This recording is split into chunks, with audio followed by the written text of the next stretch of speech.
কি করছে আলিয়া? এটা ও কি পুরোপুরি পাগল হয়ে গেল? এই বিহেভিয়ার গুলো তো স্বাভাবিক নয়।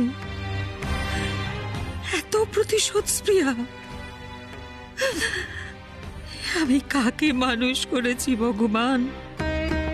তোকে জিততেই হবে, তোকে জিততেই হবে বলে আমি কি একটা শয়তানকে বড় করে তুলেছি?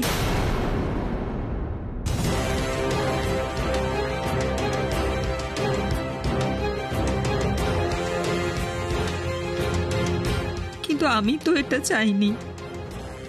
আমার মেয়ে উইনার হবে, সব থেকে বেশি নাম করবে, জীবনে যা চাইবে তাই পাবে। অভিকে পাবে, এইটুকুই তো শুধু চেয়েছিলাম। কিন্তু আমার মেয়েটা তো আগুন নিয়ে খেলছে। তবে কি আমারই ভুল ভগবান? আমার উচ্চাকাঙ্ক্ষায় কি আমার মেয়েটাকে এরকম বানিয়ে দিল?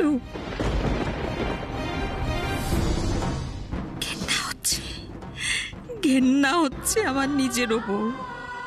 বেবি বুঝতেও পারছে না যে ওর কি ভয়াবহ পরিণতি হতে পারে। আমি কি করছি? দাঁড়িয়ে দাঁড়িয়ে সব দেখছি যে আমার চোখের সামনে সব শেষ হয়ে যাচ্ছে। কিচ্ছু করতে পারছি না, কিচ্ছু না।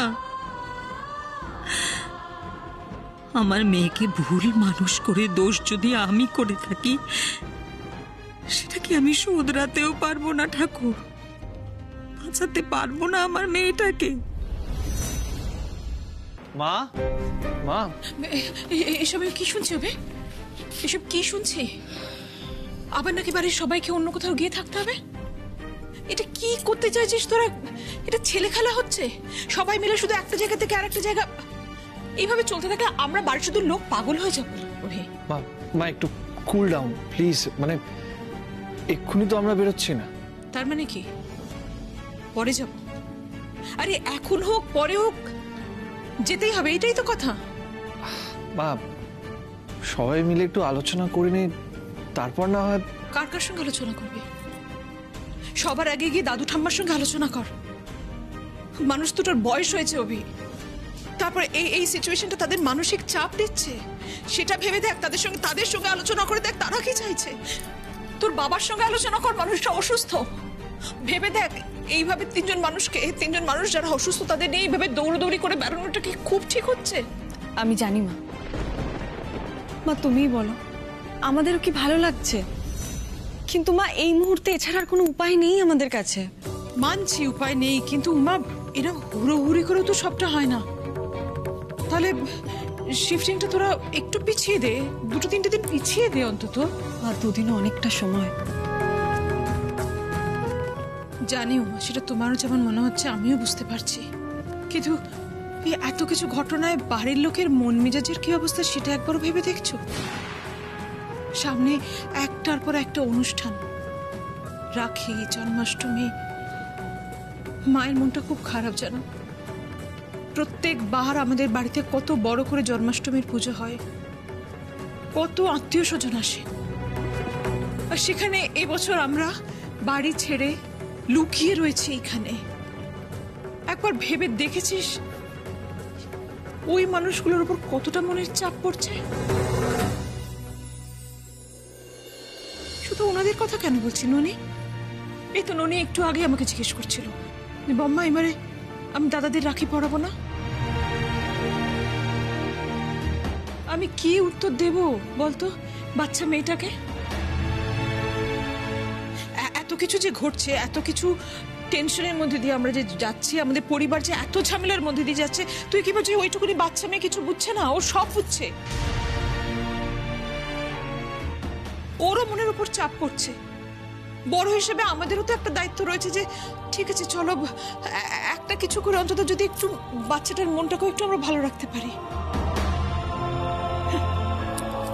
তারও তো উপায় নেই না। সব বাড়ির কিছু নিয়ম আচার অনুষ্ঠান সবকিছু থাকে অভি, আমাদের বাড়িরও রয়েছে। কিন্তু এই ক্রিকেট খেলা, যেটা বারবার বলছে, এই ক্রিকেট খেলা আমাদের পরিবারের জন্য নয় অভি। এই ক্রিকেট খেলা আমাদের পরিবারকে শেষ করে দিচ্ছে। আমাদের পরিবারের সবকিছু নষ্ট করে দিচ্ছে, আমাদের প্রত্যেকটা মানুষের মনকে ভেঙে দিচ্ছে। মা মা এতদিন তো কষ্ট করলাম আমরা, আর কটা দিন একটু ম্যানেজ করতে পারবে না? কটা দিন মানে কি? তুমি বলতে পারবে নির্দিষ্ট করে যে কটা দিন?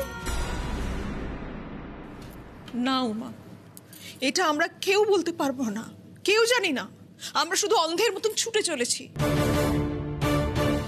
সামনে মরীচিকার মতন দেখতে পাচ্ছি একটা সময় আসবে যেদিন আমাদের সব ঠিক হয়ে যাবে, যেদিন আমাদের আবার সেই আগের দিন ফিরে আসবে। ওই ওই ওই ওই মরীচিকার পেছনে আমরা অন্ধের মতন ছুটে বেড়াচ্ছি, কিন্তু এর শেষ কোথায় আমরা কিচ্ছু জানি না।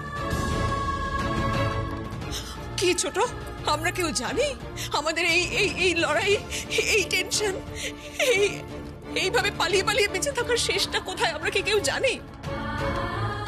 বলতে পারিস তোরা এর শেষ কোথায়? বড় বৌদি, তুমি এখন এসব কথা ওদের কেন বলছো? তুমি তো দেখলে আজকে সকালে কি ঘটনা ঘটলো।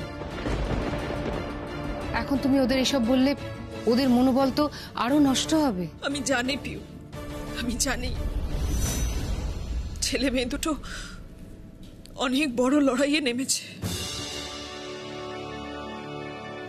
অনেক কিছু দায়িত্ব নিয়েছে, আমি জানি। কিন্তু ওদের এই লড়াই বাড়ির লোকের ওপর কি প্রভাব ফেলছে সেটা তো ওদের জানতে হবে, বুঝতে হবে যে বাড়ির লোক সত্যি পারছে তো এই লড়াইয়ের সঙ্গে তালে তাল মিলিয়ে চলতে। বল না অভি, তুই আমাকে নির্দিষ্ট করে বলতে পারিস এই লড়াই কতদিনের লড়াই? উমা, বলতে পারো তুমি? সত্যি আমরা সবকিছু ফিরে পাবো কিনা? সত্যি আমরা আবার আমাদের সেই দিন দেখতে পাবো কিনা তোমরা কেউ বলতে পারো? কেউ কিচ্ছু জানো না, কেউ তোমরা কিচ্ছু জানো না, আমরা কেউ কিচ্ছু জানি না। আমরা শুধু অন্ধের মতন ছুটছি। জানি না এই ছোটার শেষ কোথায়। আমি সেই জন্যই বারবার বলছি, এইভাবে ছুটে কোনো কিছু পাওয়া যায় না অভি। এইভাবে অন্যায়ের সঙ্গে প্রতি মুহূর্তে লড়তে লড়তে নিজেদের শেষ করতে করতে বেঁচে থাকা যায় না। অ্যাকসেপ্ট করে নে। হ্যাঁ ঠিক আছে বাবা, চলো আলিয়া তুমি জিতে গেছো, আমরা হেরে গেছি, বাস ঠিক আছে, চলো মেনে নে। নিয়ে অন্তত যে কজন আমরা বাড়ির লোকেরা অন্তত একটু শান্তিতে থাকি।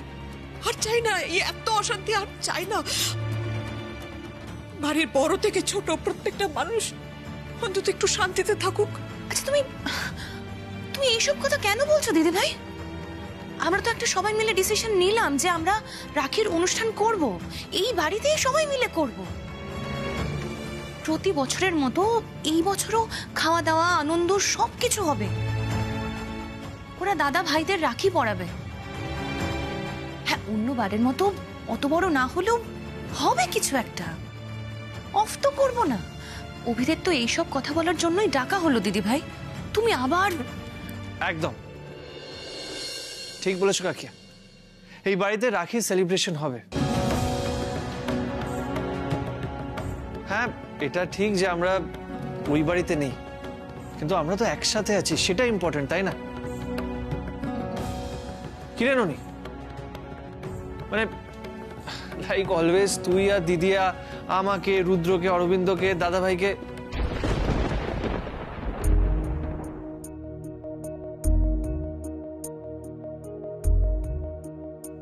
থেমে গেলি কেন? দাদা ভাই বলে থেমে গেলি কেন অভি, বল। আর কিচ্ছু বলার নেই, আর তোদের কারো কিচ্ছু বলার নেই। ছেলেটা জেলে, আর এখানে আমরা ভাবছি আমরা কি করব, কি করে একটু আনন্দ করব। ওরে ও আমার ছেলে, আমার বড় ছেলে। ও আমি মানছি, আমি নিজেই বলেছি অন্যায় করেছি, ওর শাস্তি দরকার। কিন্তু মা তো আমি। ছেলে যখন দিনের পর দিন জেলে পড়ে আছে, তখন মায়ের ভেতরটায় কি হয় সেটা কখনো ভেবে দেখেছিস অভি? কি করতে পেরেছি আমরা ওর জন্য? কারোর কথা বাদ দিয়ে আমি কি করতে পেরেছি আমার ছেলের জন্য? কিচ্ছু না।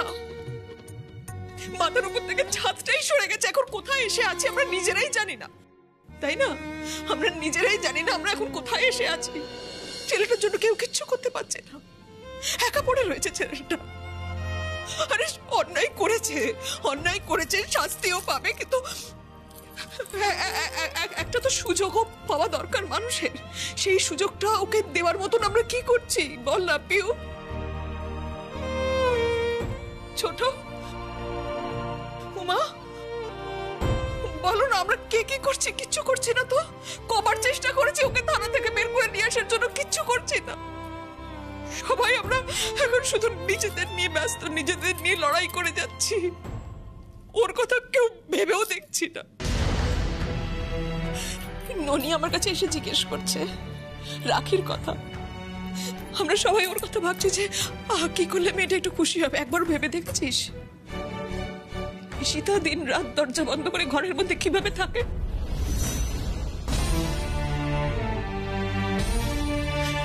আমার মাথায় ওই জন্য চিন্তাগুলো ওই কারণে আসে। একটার পর একটা যে চিন্তা আসে না, টেনশন হয় না, হাজারটা প্রশ্ন করে ফেলি না, ওই একটাই কারণে, কারণ বাড়ির সবাই খুশি হতে পারছে না। ভেতরে ভেতরে যন্ত্রণা চেপে তারা মুখ বুজে সহ্য করে যাচ্ছে। হয়তো ও ভাবছে দেখো বাড়ির সবাই আমার পরের কথা ভুলে গেছে। না মা, সেই জন্যই তো আমি দাদা ভাইয়ের সাথে দেখা করতে গেছিলাম।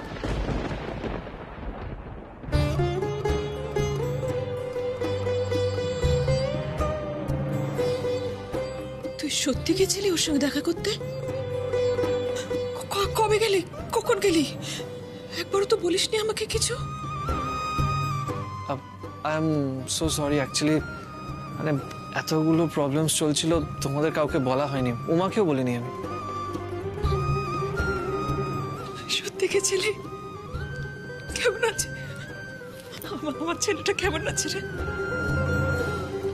সেই যে বাড়ির থেকে টানতে টানতে ওকে নিয়ে চলে গেল, একটা বার ওর মুখটা পর্যন্ত দেখবিনি। কেমন আছে ও? কি অবস্থায় আছে? খুব অভিমান করেছে না আমাদের উপর? খুব অভিমান করেছে না? আমরা কিছু করছি না ওর জন্য, স্বাভাবিক তো অভিমান। ও এটা বুঝতে পেরেছে তো যে ও অন্যায় করেছিল, তাইও জেলে গেছে, সেটা বুঝতে পেরেছে তো? ও অন্যায় না করলে আমি আগে দাঁড়াতাম, ওকে যেতে দিতাম না। ও অন্যায় করেছে, ওর শাস্তিটা পাওয়া দরকার ছিল, ওর নিজেকে শোধরানোর দরকার ছিল বলে আমি ওকে আটকাইনি।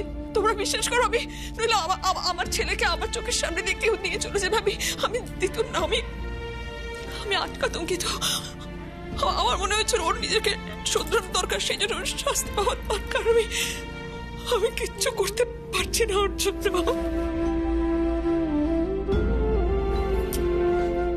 কিছু বলছিস না কেন? বল না, ও বুঝতে পেরেছে তো নিজের ভুলটা? মা প্লিজ একটু শান্ত হও, আমি সব কথা বলছি। দেখো দাদা ভাইয়ের সাথে আমার ডিটেলসে কথা হয়েছে। দাদা ভাইকে আমি বলেছি পুলিশের সাথে কোঅপারেট করতে আর নিজের ভুলগুলো স্বীকার করতে, আর যারা যারা ইনভলভ ছিল ওই ভুলটার মধ্যে তাদের নামগুলো পুলিশকে দিতে। তাহলে পুলিশ বলেছে ওরাও কোঅপারেট করবে, দাদা ভাইয়ের শাস্তি কমবে। হ্যাঁ মা, এটাও ঠিক যে শাস্তি কিন্তু পুরোপুরি কমবে না, মানে ও ক্লিন চিট পাবে না। সেটা আমি জানি, ক্লিন চিটও পাবে কোত্থেকে? দোষ তো ও করেইছে, দোষের শাস্তি ওকে পেতে হবে সেটাও আমি জানি। কিন্তু আমি তেমন মা নই, আমি ততটা দুর্বল মা নই যে আমার ভালোবাসার কাছে আমি ওর অন্যায়টাকে মার্জনা করে দেবো। না না, শাস্তি পাক, কিন্তু চেষ্টা করছে না। এই জন্য কি সব রাখির অনুষ্ঠান করবি বলছিস? তোরা কর, যা করলে বাড়ির সবাই বাচ্চারা ভালো থাকে কর। একটা রাখি দিয়ে অন্তত আমার ছেলের জন্য রেখে দেবো। ও তো নেই, ও তো এই অনুষ্ঠানে থাকতে পারবে না। সত্যি এবার দাদাভাইকে রাখি পরাতে পারবো না? না সেই ছোটবেলা থেকে প্রত্যেক বছর ওর হাতে রাখি বেঁধে এসেছি, কিন্তু এবছর আর পারবো না। আমার ভালো লাগছে না মা, এবছর আর রাখির অনুষ্ঠান করতে হবে না, বাদ দাও এসব, আমার আর ইচ্ছে করছে না। ও মা, এই কি কথা রেখে দি? আচ্ছা, দাদা ভাই আমাদের কাছে আসতে পারছে না, কিন্তু আমরা তো দাদা ভাইয়ের কাছে যেতেই পারি।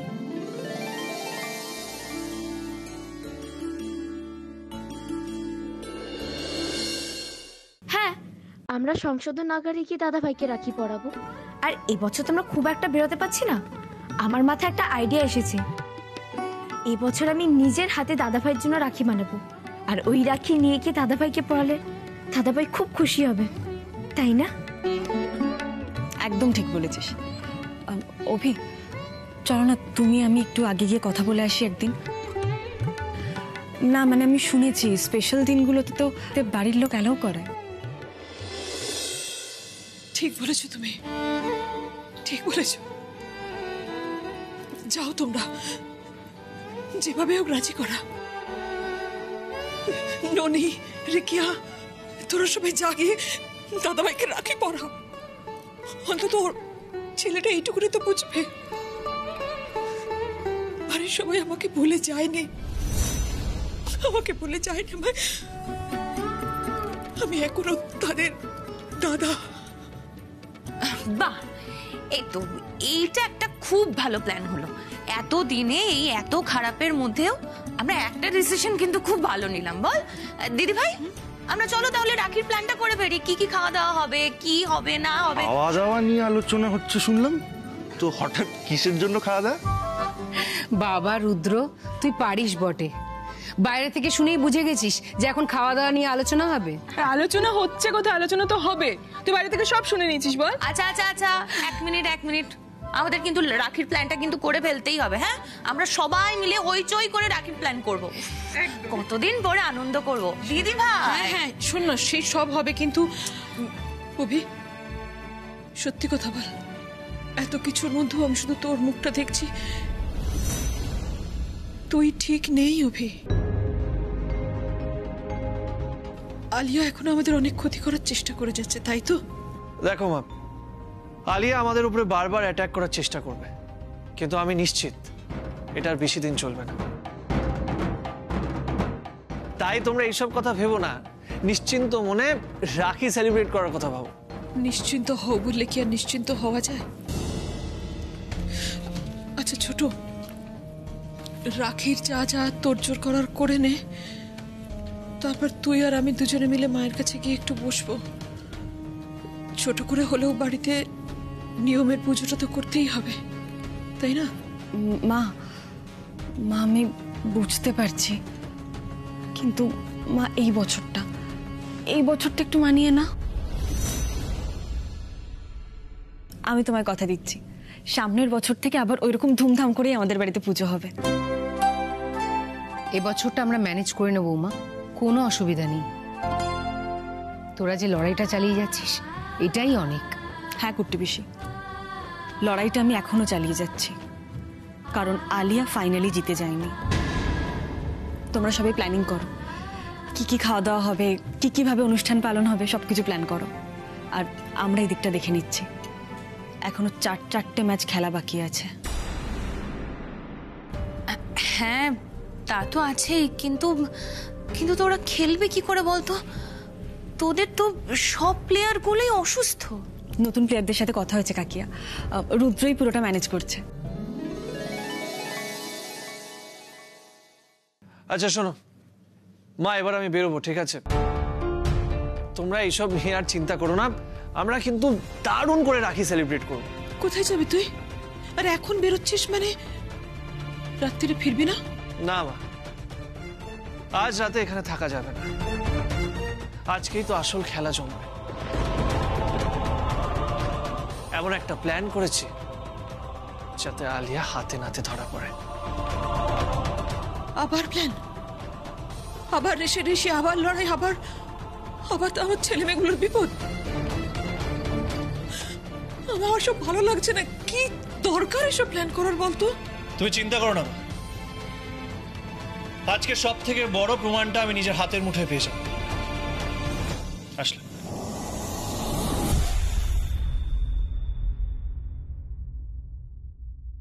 আবার কি করতে গেল? আবার কি করতে গেল ছেলে মেয়ে দুটো?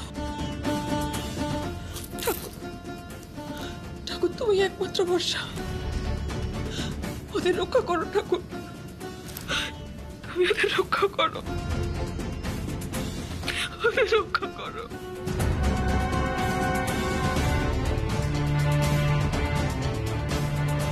চলো মা, অনেকটা দেরি হয়ে গেছে, মিটিংয়ে বেরোই। মিটিং মানে এত রাতে আবার কার সাথে মিটিং? আরে তোমাকে বললাম না, আলিয়া পার্সোনাল অ্যাসিস্ট্যান্ট নির্মল, ওর সাথে মিটিং আছে, মানে ওই আড্ডা আছে, একটা ইনফর্মাল আসরে বসবো, ড্রিঙ্ক করিয়ে সত্যিটা বের করার চেষ্টা করবো। ভুলে গেলে তুমি? না না, আসলে মাথা থেকে বেরিয়ে গেছিল। কিন্তু উনি তোমার সাথে আড্ডা মারতে রাজি হয়েছেন? কিছুক্ষণ আগেই আমাকে মেসেজ করেছিল। মানে ব্যাপারটা হলো ফাইনালি রাজি হয়েছে। প্রথমেও না, মানে হবে না এইসব বলছিল। আলিয়াকে ভীষণ ভয় পায়, যে কোনো সময় কেস খেয়ে যাবে সেই ভয়ে দেখা করতে চাইছিল না। কিন্তু লোভ, আসলে বলেছি না যে ড্রিঙ্ক করবো একসাথে, ফ্রিতে ড্রিঙ্ক করার অপরচুনিটি কি কেউ আর ছাড়ে? সেই জন্যই এগ্রি করেছে। উমা যেভাবে হোক আজকে সত্যিটা জানতে হবে।